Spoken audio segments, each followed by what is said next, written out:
Hey everyone, happy Friday. Another interesting day. Holy smokes. What a whipsaw between the equity markets, but also gold. I mean, holy cow. We're down just around 2,900. Now we're back up to 32.24. It's just on a run. Last couple days just taken off.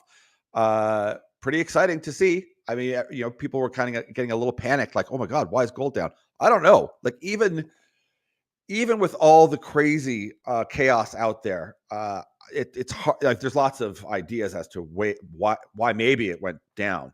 I can't find one that makes a great deal of sense, other than maybe just someone sold out a massive position, and took some wins.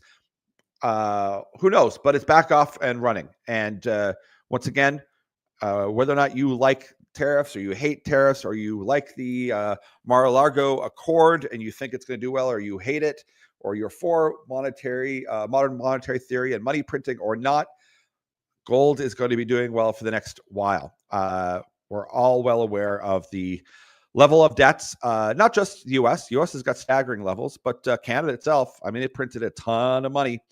And, I think a lot of people have seen that GDP to productivity chart, where Canada is, I think it's at the bottom of like 20 nations. It's terrible. And that's a problem. And we have a chance to rectify that in Canada. Hopefully we will. If not, I would almost guarantee that we'll have a lot more problems down the road here if we continue down the same path. And we might. I mean, people vote in the strangest things. And for me, I look at things and go, whether or not you like a person, dislike a person, sometimes if you need to see significant change, and government has a ton of influence nowadays, especially if you're a progressive type person, in which you want government to be, the main player or the most important and decisive factor, government kind of providing all your benefits, all your things, all your needs. It should be the one to go to. If that's your shtick, then so be it. But anyways, we want to talk about that under a bigger context of someone called Mark Andreessen, and it's a very interesting clip. And now, everyone, don't get your up in shock because it's a clip from Joe Rogan. I know a lot of people will immediately have responses because they don't like his position, and it's unfortunate, because there's lots of people I enjoy that don't have the same opinions on things that I really like. I don't feel like I have to stop listening to them because they see the world a bit different. But in any event, it's a Joe Rogan clip, and if you don't like Joe Rogan, that's fine. Let's just listen to this for a second, though, and I'll tell you a bit. If you don't know who Mark Andreessen is, I'll tell you a little bit who Mark Andreessen is. But listen to this.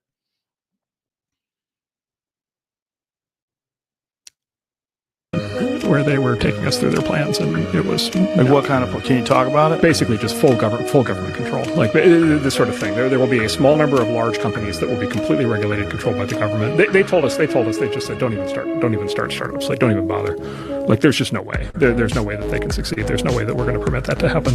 Wow. Yeah, they said this is already over. It's going to be 2 or 3 companies, and we're gonna control them, and that's that. Like, this is already finished. Oh my God. Yeah. Now, when you leave a meeting like that, what do? You go endorse Donald Trump. All right, let's pause that for a second. Now, obviously, that's going to piss off a ton of people, but this matters because this is a lifelong Democrat. Mark Andreessen is a hardcore Democrat. He's born 1971, Cedar Falls, Iowa. Humble beginnings, but obviously very smart fellow. And once again, let's put this under the context of hardcore Democrat. It takes a lot for you to switch political sides when you're that much a Democrat. He's California, Silicon Valley guy. But anyways, so 1994, he founded Netscape. Now, once again, that's an older version of a tech company, but that company went public in 1995 and was acquired by AOL in 1999 for $4.2 billion. Pretty good deal, especially back then. Those are big numbers. Opsware, after leaving AOL, he co-founded LoudCloud, a cloud service company that later became Opsware, and that was acquired by Hewlett Packard in 2007 for $1.6 billion. In 2009, he co-founded the venture firm Andreessen Horowitz, which is the I think number one, or certainly most well-known Silicon Valley and most influential investment firms out there. He's on the board of like Facebook, Meta, Hewlett Packard, eBay. He's written a lot of really interesting articles, and whatnot. But listen, he's invested and they've backed and like startups and whatnot.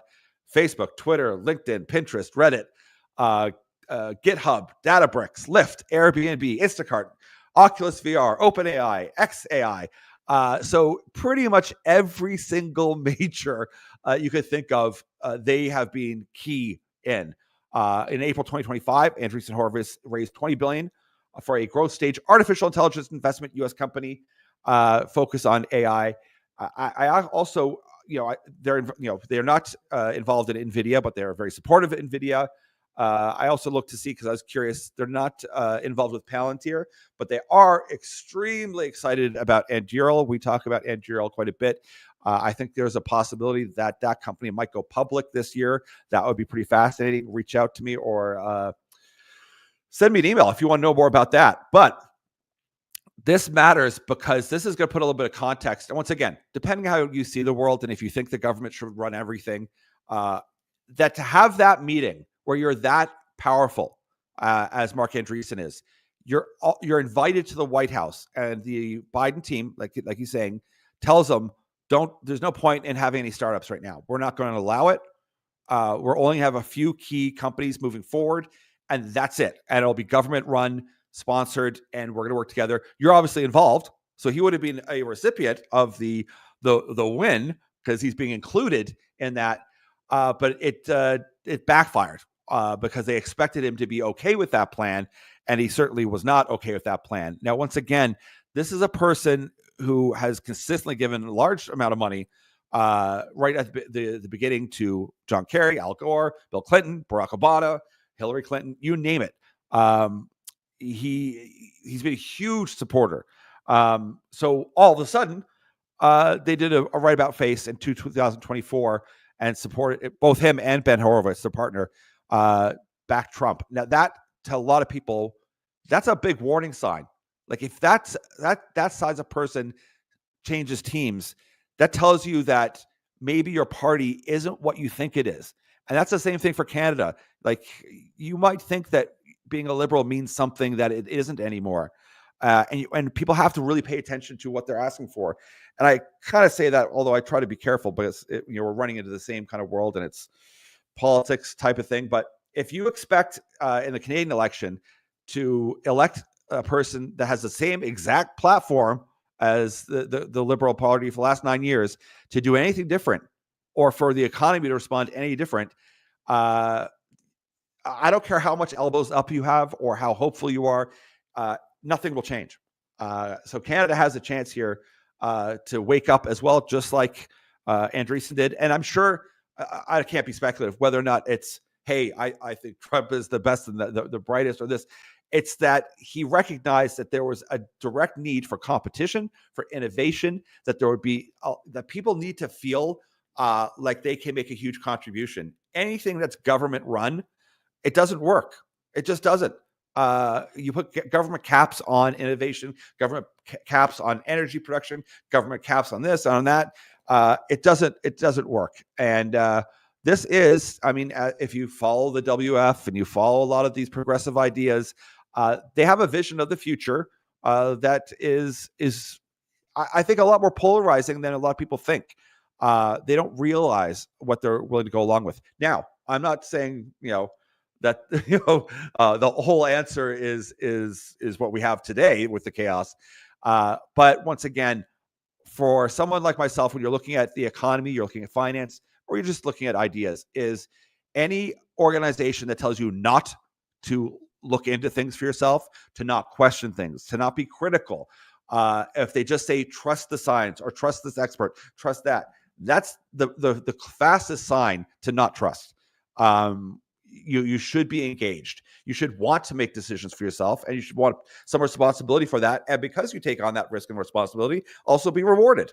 That's what makes open markets so great. And I don't mind if you're a little left of center or a little right of center. Who cares? That's kind of where the 90s were, where everyone was, I would say, obviously it's kind of my favorite time period because of my age, but that was a time whenever you could have differences in political opinion that were kind of minute. Like it was like tax. Like really, if you're gonna have to pay 5% more or less, I mean, really, it wasn't. You're not going to pull your hair out.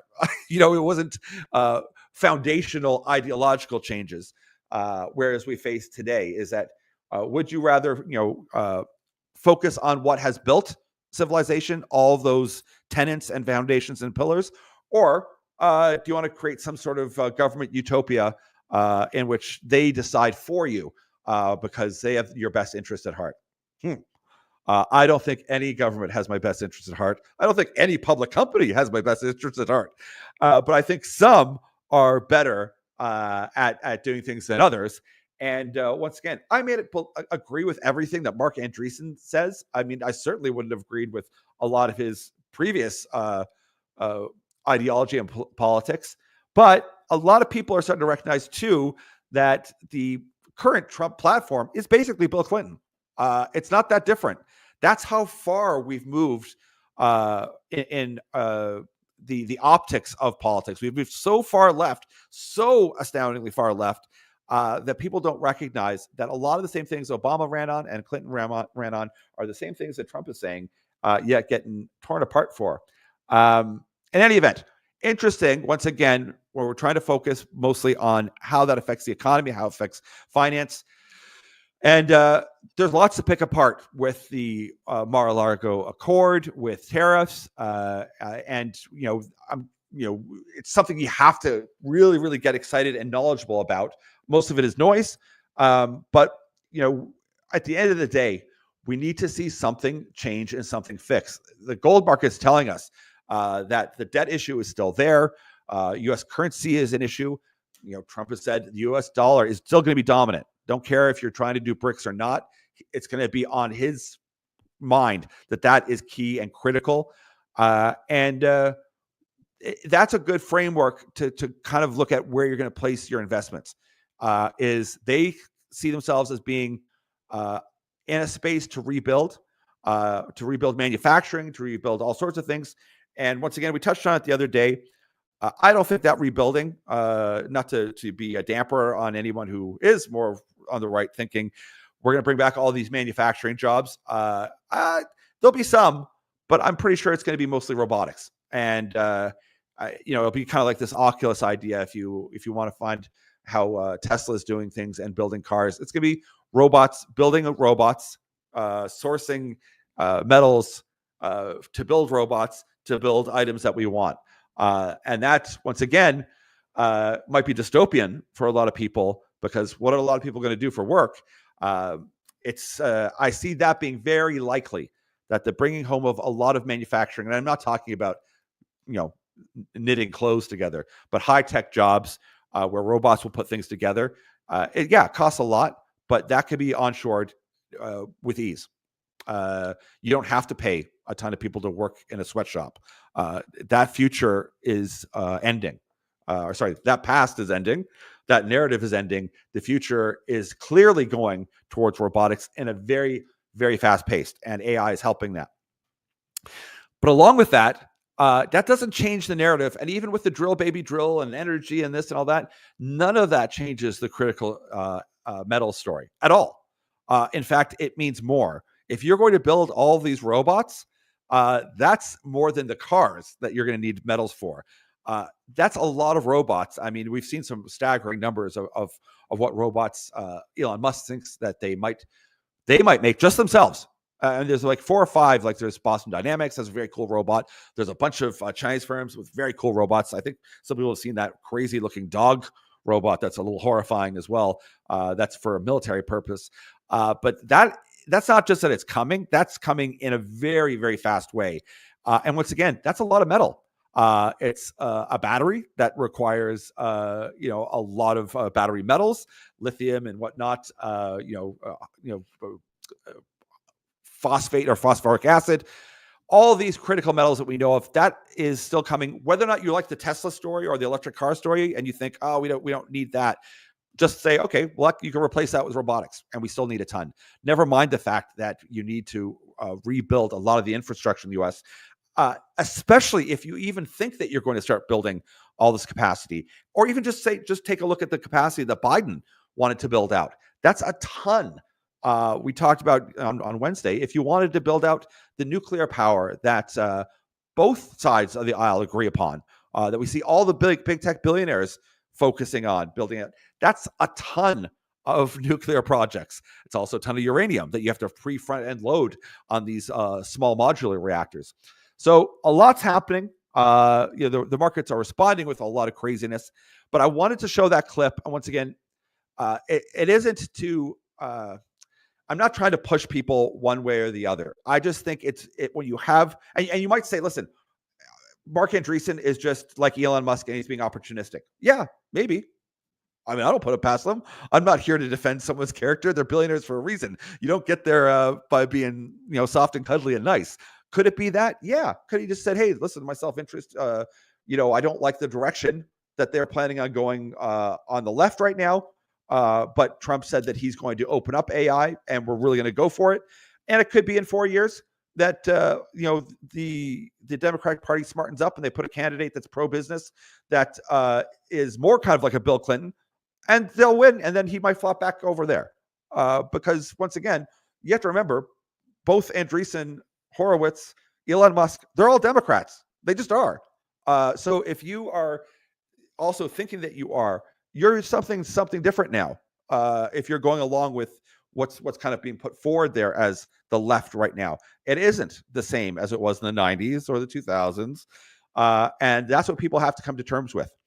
And I don't blame anyone because it's my job to read everything, and it's my job to spend all day sourcing information and to look opportunities, especially with a bias on mining. But I have to keep my kind of ear to the ground in all of these things. Not everyone has that luxury. In fact, almost no one does. It's a tough day to have to commute to work, do an 8-9 hour job, come back, feed the kids, take them to sports, spend some time with them, and then maybe watch a movie and then go to bed and repeat, and then take the kids on the weekend to go see a movie or take them to a birthday party or to sporting events. That doesn't leave hours a day to be able to go through information, which I fortunately have. And I take that for granted myself. But it also explains why, people, you'll mention to them, they'll either think, no, that's never happened. I hear that all the time. I knew people in Vancouver that had no idea that they were censoring YouTube or Twitter, which is X now. They had no idea that even happens. And that was kind of prime time news that was coming out at the time, not because they're not interested, but because you couldn't possibly keep up with all of the news that's out there. And certainly, say if you're Canadian and all you listen to is CBC, you're getting maybe a fraction of the news, and it's obviously biased. They're state-owned and state-run, and once again, if you like that, that's great. That's for you, and that's your own choice. Everyone should have choices, but it's not for me. I don't like that. I think that journalists should be there as the counterpart. Kind of like in the good old days when you'd see in the 70s investigative reporters and they go out, or even like Jon Stewart back in the day when he was good. You're supposed to call out the things out there. It's just unfortunate now that people won't do it for their own party. And we need to have people a bit more critical. And maybe it does come down to just a simple ideological thing where people that are interested in still maintaining the West as being the driver for the future, and that being primarily the U.S. as being the leader and the dominant figure, or you just want to hand the reins over to someone else. And certainly we have no interest in handing the reins to someone else. We like responsibility. We would like to create our own future. We want a better future for ourselves, our families, and our friends, and our kids. So that's enough about me and enough ranting on a Friday. I just thought it was an interesting clip to put things into perspective and maybe mull it over and see if that makes any sense to you. And how is that going to affect Canada and our possibility of the enormous riches that we have? Like, we should be an absolutely filthy rich country, the amount of riches we have in the ground. Can we unlock them? Maybe. But the maybe is in part up to you, the people. But I think that if we want to be part of this big future with robotics and AI and everything else, it takes more than just having really bright people at Waterloo. It takes the funding. It takes investment, foreign investment that wants to come to Canada. And it takes, in this case, the ability to get all these critical metals that the entire world is fighting for right now, to get them out of the ground. And there's only one person who is really at least vocalizing that they want to do that with any kind of credibility. Anyways, have a great Friday, everyone. Hopefully that's a future we're going to see, and hopefully that could be a dynamic and huge growth factor for Canada, where we can unlock a ton of value, not only for the people that have been here for their whole lifetimes, but any one of the new people that have come into the country and say and look and go, holy smokes, I see an opportunity here, and I'm not being stymied or stopped. Maybe I can make a future doing XYZ. That's what we're supposed to be here for. That's supposed to be the West. That's supposed to be the dream of the opportunity. So that's it. We'll talk to you soon. Have a great weekend, and thanks again for all the feedback, everyone. And we'll see you again on Wednesday.